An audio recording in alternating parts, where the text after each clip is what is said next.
കൂട്ടുകാരെ, നമുക്കൊരു കഥ കേട്ടാലോ? കഥയുടെ പേരാണ് സിംഹത്തിനു പറ്റിയ അമളി. ഒരിക്കൽ ഒരു സിംഹം ഇര തേടി നടക്കുകയായിരുന്നു. സിംഹം ഒരു തടിയൻ മുയൽ ഉറങ്ങിക്കിടക്കുന്നത് കണ്ടു. സിംഹത്തിന് വലിയ സന്തോഷമായി. ഉറങ്ങുന്ന തടിയൻ മുയലിനെ കടിക്കാനായി സിംഹം ഒരുങ്ങി.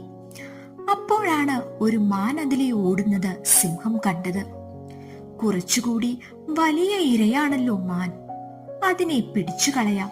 സിംഹം മാനിനു പുറകെ ഓടി. മാൻ കുതിച്ചോടി. സിംഹത്തിന് മാനിനെ കിട്ടിയില്ല. ഓടിത്തളർന്ന സിംഹം മുയൽ കിടന്നിടത്തേക്ക് വന്നു. അപ്പോഴോ മുയലില്ല.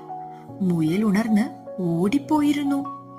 വിശന്നു വലഞ്ഞ സിംഹം ഓർത്തു, മുയൽ മതിയായിരുന്നു. മാനിന്റെ പുറകെ പോയപ്പോൾ മാനുമില്ല, മുയലുമില്ല.